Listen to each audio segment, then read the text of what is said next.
Welcome to Hub Hits. We're talking alternative media today. A real pleasure to welcome into the studio Lee Taylor, the founder, managing director of Uncommon Sense, who just happens to be the Hub's media guru on all things web and social media. Lee, great to have you here in studio. Thank you. It's good to be here. You do a lot of interesting work at Uncommon Sense with different brands and companies across basically the Anglosphere, working more with alternative media than the so-called legacy press. What are some of the big trends that you're kind of seeing in this like fast-moving moment of AI exploding, of people's preferences in terms of how they're consuming information changing? What's really captured you the last 6 months or so with your clients? So I think actually the change started a while ago. It probably started about 2 or 3 years ago, and maybe lockdown has something to do with that. But what we're seeing now is the blow up of audio and of video content that people are just consuming. Now, there's a couple of reasons for that. I think technological change is driving that. I think that the fact that people have got 5G in their pocket and they can stream HD straight to their phone, they are watching and consuming video content and audio content while they're doing that.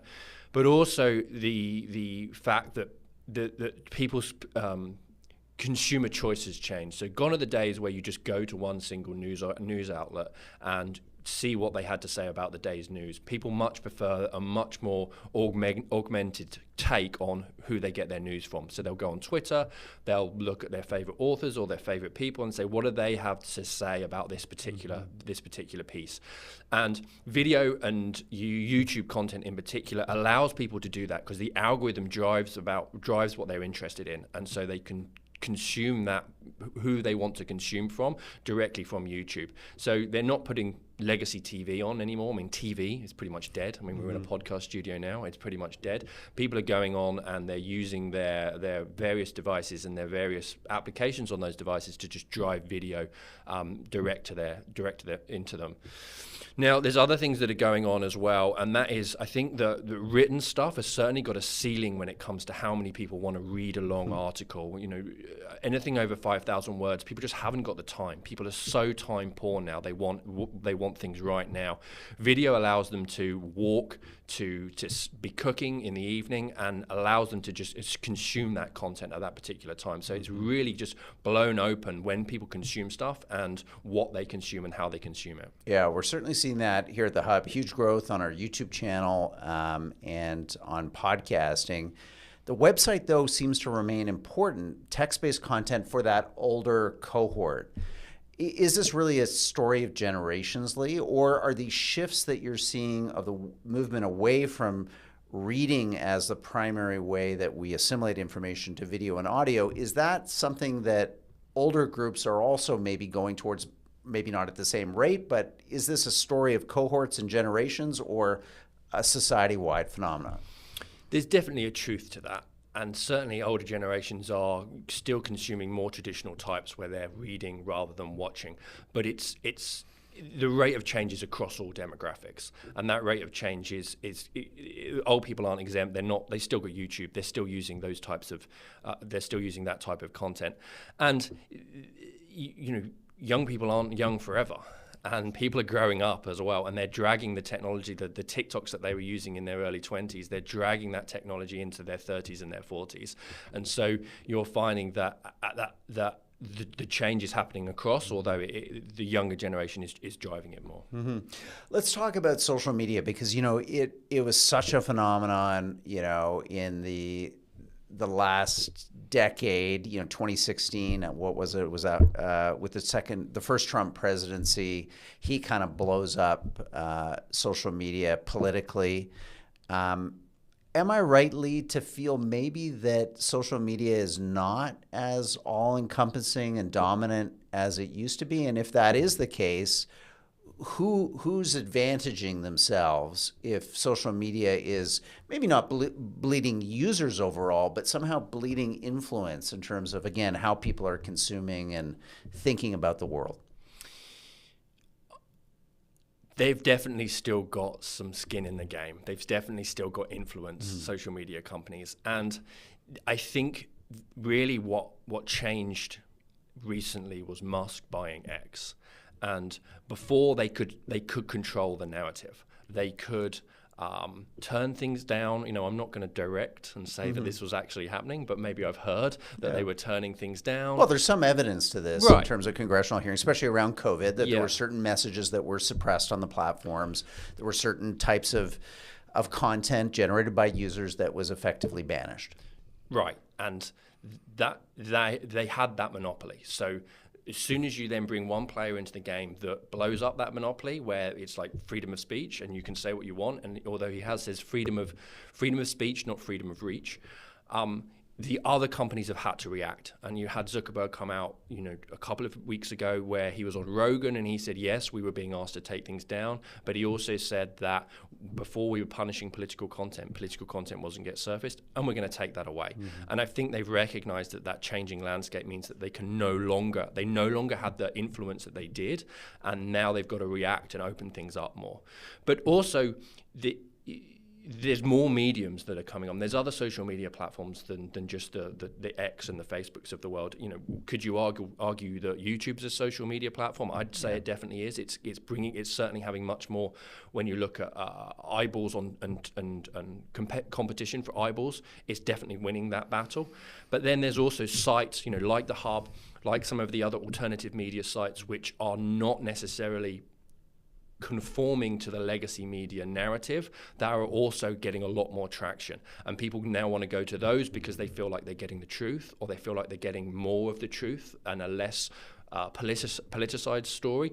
But also I think what's coming is individuals are starting to become more influential, and people go to individuals to hear what they have to say. You know, Jordan Peterson's a great example. Right. He's got a massive following, and people want to hear his take on different parts of the news.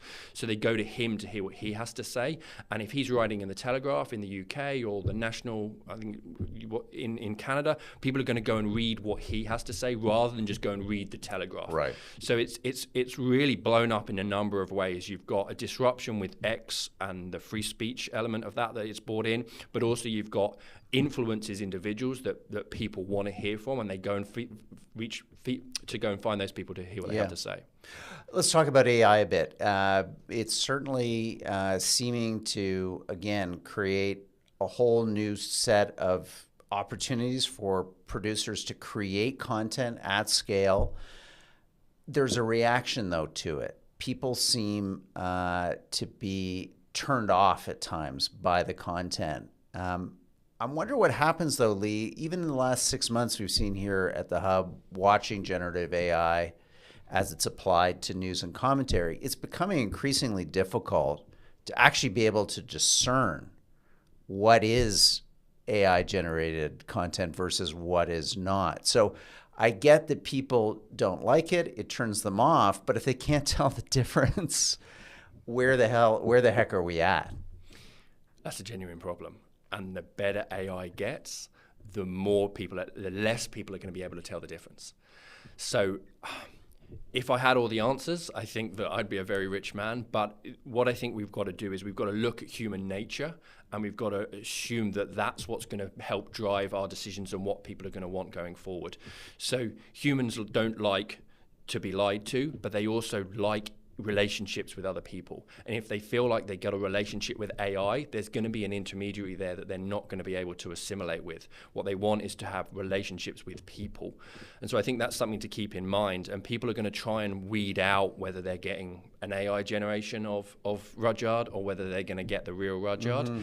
But really, as long as what the AI-generated Rudyard says is in consistent nature with what the actual Rudyard would say, I don't think that they're going to worry whether it's AI or whether it's not AI. It's more about the credibility of the voice rather than whether it's generated through AI or not. Yeah, the source, in a sense. Is the source code everything that I've ever written, everything that I've ever spoken? That actually might be pretty close to a replica of what I would say to you now if we were having an AI ask these questions. It's just such a weird idea, though, to think that in a matter of a year or so, this entire interview could be conducted by your avatar in London, England, where your company is headquartered out of, and my avatar here in Toronto, Canada. And unless we were a good actor, which we are, and we didn't declare that, all of this could just be a completely simulated reality. I mean, we've taken the blue pill at that moment, have we not, Lee? We have, and I think it comes back to your original point. It's the source, and as long as they feel like they're getting what they expect from those avatars, then I'm sure that they'll happily engage with those avatars. I'm sure that, you know, how good does it get? Can I have a conversation with Jordan Peterson, with Ben Shapiro while I'm in the car going home? And maybe I'll go, well, I'll ask them to see what they have to say, because then I'm going to get what they have to say. It might be generative AI, but it's going to use the body of understanding and everything that they've written in the past to generate an answer going forward. So, you know, how personal does this get, and where are we headed? Yeah, and I guess this would be my final point. Could there be a value, a premium, both for legacy outlets and maybe hopefully outlets like the Hub, that if you have had a pattern of behavior where you've generally disclosed when you use AI or how you use AI, or the fact that you're trying to be a good actor, not a bad actor, do you think, in a sense, both legacy brands and people who are seen to have acted responsibly in the past vis-a-vis their audiences and with disclosure proactively, will they carry some kind of surplus of trust into this world where, as you say, honesty, being lied to, is suddenly going to have much bigger consequences, because you're literally being lied to about reality. You're being lied to as to whether this is really me talking to you or a projection of me, a simulation of me. I don't know. I'm hopeful about that, but maybe, Lee, we also have to be realistic in that some people just simply won't care, as you say, what it is, as long as it's entertaining, as long as it's outrageous, as long as it's whatever the more atavistic parts of our brain, you know, those pleasure centers like to fire on. Some people won't care. Some people won't care maybe that they're living in reality or not, and that's probably a bigger conversation. But your point about trust, and really the trust in the institution, is where you're going. As long as you don't break that trust, then I think people will care less if it's generative AI, or if they're not getting the real you in the studio. They're just getting a projection of you in the studio.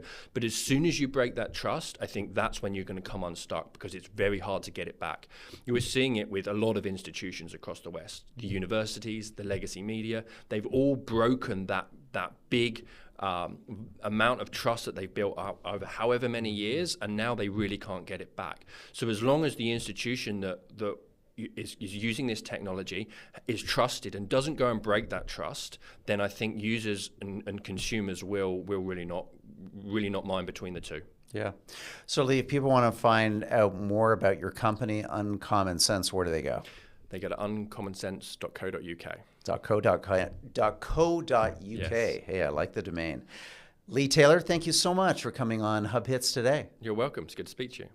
It was Lee Taylor, who, among many things, is the kind of digital web guru here at the Hub. He's helped us from the very beginning of our organization think through a whole bunch of strategies around our website, social media, and everything we do to try to get you this content each and every day. So please subscribe to the channel. And if you are listening to us on our podcast feed right now, leave a review. We love that. Or share this episode with friends and family. We'll talk to you next time on Hub Hits. Bye-bye.